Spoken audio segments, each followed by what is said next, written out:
हर बार मैं एक नई शुरुआत करना चाहूँ, लेकिन मेरी हार का डर हर बार मुझे नीचे ले जाए।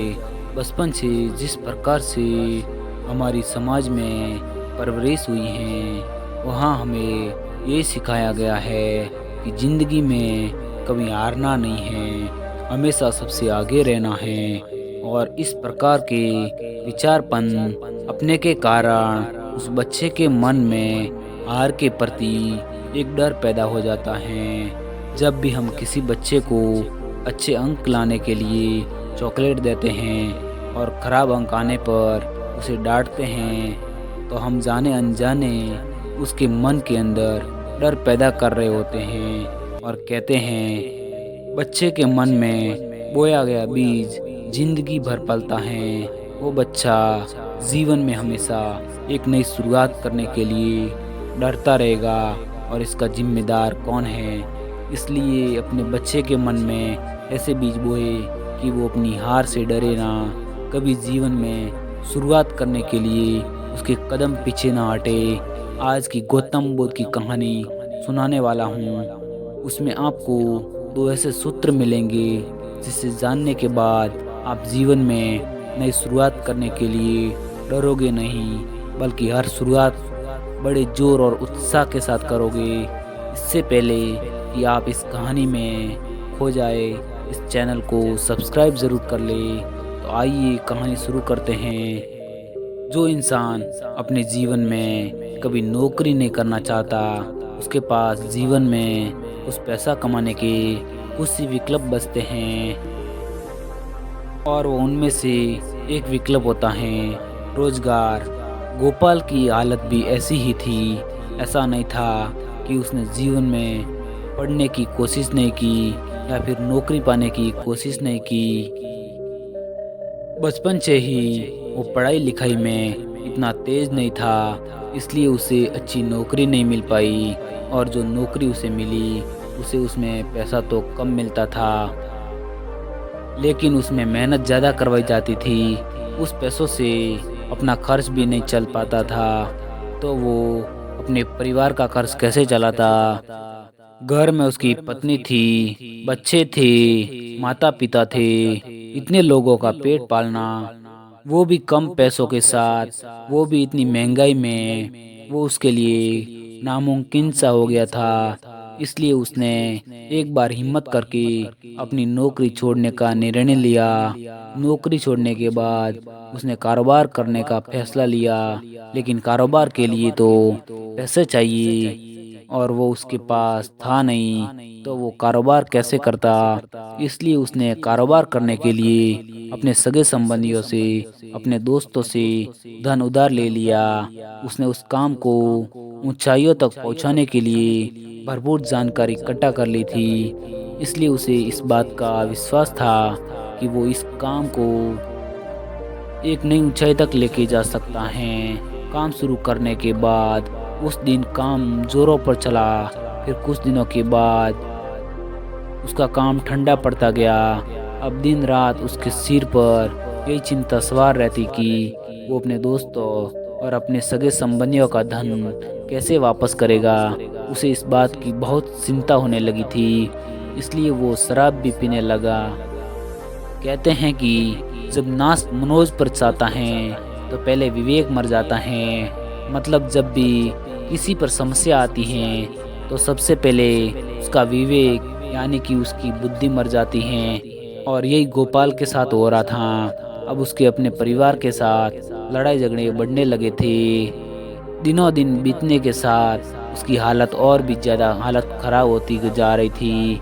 उसके सगे संबंधियों और अपने दोस्तों ने अपना धन वापस मांगना शुरू कर दिया था, लेकिन उसके पास वापस धन देने के लिए तो बचा ही नहीं था। जो धन बचा था उसको शराब में उड़ा रहा था। जब बार बार मांगने पर भी उसने उसका धन नहीं लौटाया, तो वो उनके घर पर पहुंचने लग गए। अब रात दिन उसके घर पर कर्जदारों की कतार लगी थी। कुछ दिन तो गोपाल ने यह कहकर टाल दिया कि अभी कुछ दिनों में आपका पैसा वापस कर दूंगा, लेकिन कुछ दिनों के बाद भी बंदोबस्त होने की कोई संभावना उसे नज़र नहीं आ रही थी। बात अब लड़ाई झगड़े तक पहुंचने लग गई थी। रोज अलग अलग लोगों के साथ गाली गलौज और लड़ाई झगड़े से गोपाल बहुत परेशान हो गया था। वो अपने जीवन से पूरी तरह निराश हो चुका था। वो अक्सर यही सोचा करता था कि इंसान से अच्छा तो जानवरों का जीवन होता है। ऐसे ख्याल और उसके अंदर आत्महत्या करने के विचार आने लगे थे। लेकिन अपने परिवार को अपने ऊपर निर्भर पाकर वो ये कदम नहीं उठा पाता था। लेकिन अब परिस्थिति और भी भयानक रूप लेने वाली थी। कुछ दिनों के बाद उसकी पत्नी की मौत हो गई और अब वो अपने बच्चों अपने माता पिता के साथ अकेला ही बच गया था। पहले तो इसकी पत्नी हिम्मत दे दिया करती थी, लेकिन अब उसे हिम्मत देने वाला कोई नहीं था। इसलिए एक रात के समय अपने दोनों बच्चों को सुलाकर वो पहाड़ी की ओर चल पड़ा। वो जाने से पहले आखिरी नज़र अपने परिवार पर डाली और उसकी आंखों में आंसू आ गए। चल चलाती आंखें लिए हुए वो पहाड़ी की ओर चलता जा रहा था।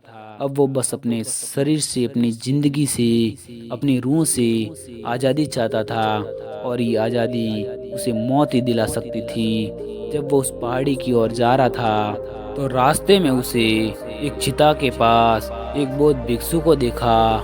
एक दर से गोपाल ने जब देखा तो गोपाल उस भिक्षु के पास पहुंचकर बोला, लगता है कि आपके किसी करीब इंसान की चिता जल रही है। ये सुनकर बौद्ध भिक्षु ने गोपाल की तरफ देखा और मुस्कुराते हुए कहा कि नहीं, मैं तो जानता भी नहीं हूँ कि ये चिता किसकी है।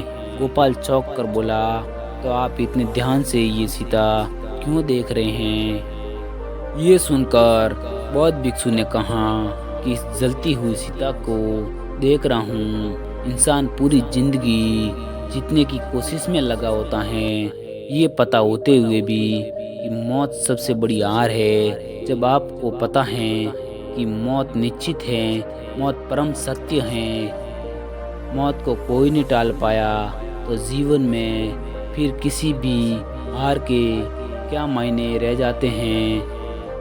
हम कितना भी कुछ पाले, कितना ही खो दे, आखिरी में आनी तो मौत ही है। ये सुनकर गोपाल ने कहा कि हे महात्मा, मौत तो एक बार ही दर्द देती है, लेकिन ज़िंदगी रोज़ दर्द देती है। ऐसी ही ज़िंदगी के क्या मायने?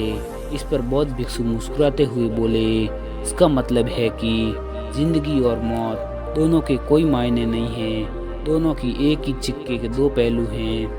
लेकिन ज़रा तुम खुद सोचो, अगर तुम्हारी मौत के भी मायने नहीं हैं तो मरने के बाद तुम्हें क्या हासिल हो जाएगा? तो फिर अपनी ज़िंदगी को ख़त्म करने से क्या मतलब? ये सुनकर गोपाल ने हाथ जोड़कर कहा कि हे महात्मन, मैं अपने जीवन से दुखी हो चुका हूँ। अगर मैं आपसे सच कहूँ तो आज यहाँ पर आत्महत्या करने के लिए ही आया हूँ। मैं अपने जीवन से हार चुका हूँ और मौत ही मुझे आखिरी रास्ता नज़र आ रही है। ये सुनकर बौद्ध भिक्षु ने उसका कंधा सहलाते हुए कहा कि मैं तुम्हें दो ऐसी बातें बता रहा हूँ जिसे समझने के बाद तुम्हें ज़िंदगी से कोई शिकायत नहीं रहेगी। पहली बात, हमेशा याद रखना कि हारता वही है जो मैदान में खड़ा होता है। अधिकतर लोग जीवन नहीं सुन पाते, इसलिए वो जीवन की गहराइयों को समझ ही नहीं पाते। उन्हें हमेशा यही लगता है कि कोई नई शुरुआत करूं और मेरा कोई नुकसान हो जाए, और इसी नुकसान के डर से वो कभी शुरुआत नहीं कर पाता। लेकिन जरा सोचो, अगर घड़े में पानी ही नहीं भरा गया हो तो घड़ा किस काम का? अगर जीवन की गहराइयों तक डूबा ही नहीं गया तो जीवन का क्या फ़ायदा? क्या फ़ायदा इस शरीर का? इसलिए जीवन में कभी भी नई शुरुआत करने के लिए डरना मत, घबराना मत। अरे ज़्यादा से ज़्यादा क्या होगा, तुम हार जाओगे, लेकिन हारने के लिए तुम्हें एक कदम तो बढ़ाना ही होगा। अगर तुम वहीं पर खड़े रह गए तो जीवन के अंत में तुम्हें यही अफसोस रहेगा कि पूरा मैदान मेरे सामने था और मैं खेल को खेला ही नहीं। कि फिर क्या होगा जब चिड़िया चुग गई खेत, तो पछताने से क्या होगा? इसलिए कल को पछताना नहीं है तो अपने मन से हार का डर निकाल दो। भूल जाओ समाज क्या कहेगा, बस अपनी सुनो, अपने मन की सुनो। अगर आपके मन को लग रहा है कि आप किसी काम को, किसी रोजगार को अच्छे तरीके से कर सकते हैं तो उसको शुरू करने से घबराना मत, वरना तो जिंदगी भर यही अफसोस होगा कि ये मैं कर सकता था। और दूसरी बात हमेशा याद रखनी है, वो ये है कि हार कर भी यहाँ कोई खेल से बाहर नहीं होता। मौत से पहले ज़िंदगी आपको अनगिनत मौके देती हैं, लेकिन वो आपके ऊपर निर्भर करता है कि आप कितने मौके ढूंढ पाते हैं। ज़िंदगी एक ऐसा खेल है जहाँ हार कर भी खेल से बाहर नहीं होता। अगर हम एक बार हार गए तो हमें दोबारा नई शुरुआत करनी चाहिए, लेकिन पहली वाली हार का दर्द हमारे मन में बैठा रहता है, इसलिए हम दूसरी शुरुआत नहीं कर पाते। आपको जीवन में जितनी भी हार मिले, लेकिन आप कभी हार मत मानना, क्योंकि आपका जीवन आपको अनगिनत मौके और देगा। वो दोबारा से ऊपर उठने के और नए नए रास्ते दिखाएगा। लेकिन आप कभी अपने जीवन से निराश मत होना। आखिर में तो ये शरीर खाक हो ही जाना है, सब कुछ हार कर यही छोड़कर जाना है। तो हम जीते जी क्यों हार माने।